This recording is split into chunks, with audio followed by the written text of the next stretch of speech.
तो फिर से आप सबको आपके अपने इस चैनल में। तो जिस वीडियो के ऊपर हम बात करेंगे बीटीसी के बारे में, साथ ही हम यहाँ पर डिटेल्स में बात करेंगे कुछ ऑल्ट कॉइन्स के बारे में एंड अलोंग विद दैट यहाँ पर हम बात करेंगे वजीरेक्स के बारे में। ठीक है, तो बाकी वीडियो में आगे बढ़ने से पहले ना मैं आप सबको एक डिस्क्लेमर देना चाहूँगा कि इस वीडियो के ऊपर मैं जो भी आपको बताऊँगा वो मेरा personal opinion, thoughts and research रहेगी। बाकी जो भी आप डिसीजन लोगे वो आप अपने अकॉर्डिंग ज़रूर से अपना डिसीजन को लेना। ठीक है, सबसे पहले यहाँ पर बीटीसी के अगर हम प्राइस को देखें, the price is broken this particular trend line, जहाँ से हमें प्रीवियसली ऑलरेडी बीटीसी के प्राइस के लिए मल्टीपल सपोर्ट्स भी देखने को मिले थे। Like if I can mark on it, we got a support on this particular zone, जहाँ पे सपोर्ट लेने के बाद प्राइस ऊपर गया। Again we got a support on this particular zone as well, जहाँ पर हमने सपोर्ट देकर उसके बाद अगेन प्राइस यहाँ से ऊपर गया। अब इस टाइम पे देखो तो price is broken this particular trend line, जहाँ पे ब्रेक डाउन होने के बाद हमें प्राइस के अंदर पॉसिबिलिटीज है कि we can come to this particular level which will be near around 80,100। Okay, तो ये जो पर्टिकुलर ट्रेंड लाइन सपोर्ट है उसके बारे में मैंने ऑलरेडी आप लोगों को बताया भी था अपने टेलीग्राम चैनल पे, जहाँ पे मैंने आपको बता दिया था कि अगर हम इसी ट्रेंड लाइन को ब्रेक करेंगे that means we can fall continuously, and exactly we are falling continuously, and the next move for the BTC will be 81 and later we can expect कि हमें प्राइस 80,100 पे देखने को मिलेगा। This fall is nothing but, यहाँ पर ये जो फॉल है इस फॉल पे जो भी अपना अभी इस टाइम पे एक्यूमुलेट कर रहा है तो वेल एंड गुड, एक अच्छा सा एक्यूमुलेशन भी रहेगी। ये जो फॉल है ना, इस फॉल का जो सिग्नल हमें मिला था जस्ट बिकॉज जब बीटीसी ने इसी जोन का ब्रेक डाउन किया था 84,000, after breaking off this zone यहाँ से प्राइस डायरेक्टली फॉल हो रहा है।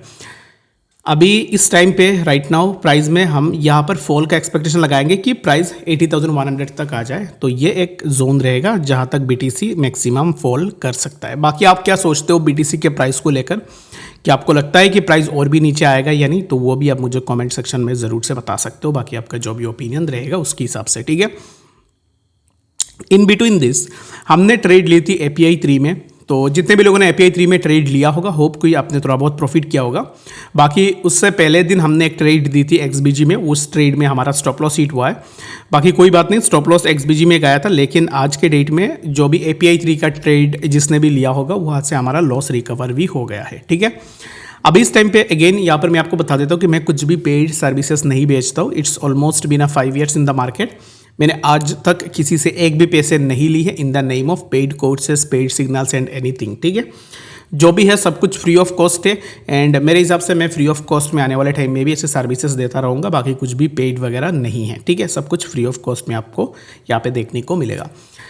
अभी यहाँ पर API 3 के लिए एक चीज़ यहाँ पर आप ये नोट डाउन करके रखना, API 3 अभी इस टाइम पे जहाँ पे चल रहा है यहाँ से प्राइस में हमें एक अच्छा सा मोमेंटम मिलेगी which will be like this. Okay, जो कि हम 1.3096 and later we can expect कि हमें प्राइस 1.44 पे देखने को मिल सकता है। API 3 is still strong to show us a major move, जो कि मैंने ऑलरेडी इसके अंदर ट्रेड भी लिया था।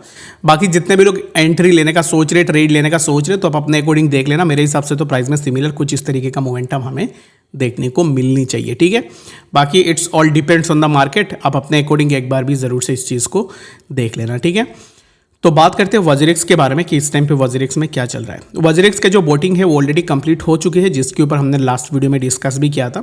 अब इस टाइम पे एक चीज़ अगर आप देखोगे तो नेक्स्ट सब जितने भी बोट आपने किए हैं सभी बोटों को यहाँ पर क्या किया जाएगा कि एसेस किया जाएगा, उसको देखा जाएगा कि कितने लोगों ने येस में बोट दिया है, कितने लोगों ने नो में बोट दिया है। ठीक है, तो यहाँ पर वजीरेक्स अब इस टाइम पे क्लेम कर रहा है कि एक इंडिपेंडेंट एसेसर रहेगा। एक्चुअल में ये इंडिपेंडेंट एसेसर कौन है इसके बारे में हमें तो नहीं पता, किसी को भी नहीं बताया आई गेस, क्योंकि वजीरेक्स को ही पता होगा।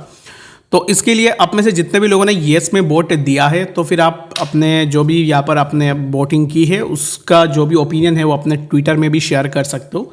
ट्विटर में ट्वीट कर देना कि आपने किस ऑप्शन पे वोट किया है, क्योंकि ये इंडिपेंडेंट जो एसेसर है ये कौन है, कौन वोट को काउंट करेगा, कैसे हमें इसका पता चलेगा कि एग्जैक्टली ये लेजिट है या नहीं। तो ये जो लेजिटिमेसी है इसके लिए आप क्या कर सकते हो कि आप अपना ओपिनियन बता सकते हो कि आपने किस तरफ अपना वोटिंग किया है। क्योंकि according to some users feedback on the Twitter, जहाँ पर मैंने पोल देखा है, जहाँ पे 80% लोग ऐसे थे जिन्होंने बोला है कि उन्होंने नो में वोट किया है, और 20% ऐसे लोग हैं जिन्होंने येस में वोट किया है। तो येस और नो में वोट करना ये डिपेंड करती है यूज़र के ऊपर, बट जो काउंटिंग है वो फेयर तरीके से होनी चाहिए। ऐसा नहीं है कि काउंटिंग में भी आपने गड़बड़ी कर दी, तो ऐसे नहीं होनी चाहिए, फेयर में ये चीज़ होनी चाहिए। ठीक है, तो होप कि आपको बातें समझ में आई होगी। कुछ भी डाउट है, कन्फ्यूजन है, कमेंट्स में ज़रूर से बताना। और बाकी जो लास्ट वीडियो में जो भी मेरे पास कमेंट्स आए हैं उनमें मैं कुछ आंसर आपको कर देता हूँ। सबसे पहला क्वेश्चन जो है पूछा है प्रसन्नजीत ने। तो प्रसन्नजीत ये मुझे पूछते हैं कि 20 to 30% फंड XRP के ऊपर लगाया, ऐसे यूज़र का कम है भाई। मैंने मोर देन 40 करेंसी के ऊपर इक्वल परसेंटेज लगाया था, मुझे 80% फंड मिल जाए तो अच्छा है। तो अब इस टाइम पे यहाँ पर कुछ लोग ऐसे हैं जो बता रहे हैं कि 20-30% फंड्स उन्होंने XRP में लगाया, बाकी कॉइन्स पे लगाया। तो इनको अब इस टाइम पे कुछ भी फंड मिल जाए तो उससे वो अब इस टाइम पे सेटिस्फाइड है। तो मैंने ये चीज़ लास्ट वीडियो में ही बताया था कि उन लोगों के लिए ज़्यादा मतलब प्रॉब्लम नहीं होगी जिनका फंड कम लगा हुआ है या फिर जिनका नेग्लिजिबल अमाउंट में फंड्स थे, ठीक है। प्रॉब्लम वहाँ पे आएगी जिन्होंने ज़्यादा बड़े पैसे लगाए थे, ठीक है। बड़े पैसे इन द सेंस कि किसी ने अगर 5 लाख भी लगाया होगा तो it's a huge amount for me at least. अगर किसी को नहीं लगता है तो मेरे लिए 5 लाख अमाउंट बहुत ज़्यादा बड़ी है, और 5 लाख एक इकट्ठा करना भी बहुत मुश्किल काम होती है। तो जिसने भी इतनी बड़ी अमाउंट में अपने फंड लगाई होगी तो होप कि वो बंदा अब इस टाइम पे इस चीज़ को लेकर सेटिस्फाइड नहीं रहेगा। कैसे अब इस टाइम पे आप मुझे बताओ, आप सेटिस्फाइड रह सकते हो? अगर आपने 5 लाख इन्वेस्ट किया, उसमें से 50% तो चला गया ऑलरेडी, उसमें से जो रिमेनिंग फंड्स है 50% में से 85% फंड्स आपको मिलेंगे, तो उन फंड से आप करोगे ही क्या? तो ये भी एक क्वेश्चन है जो कि निकल के आती है जो बड़े इन्वेस्टर्स से, जिन्होंने बड़े अमाउंट में फंड्स लगाए थे उनकी तरफ से, ठीक है।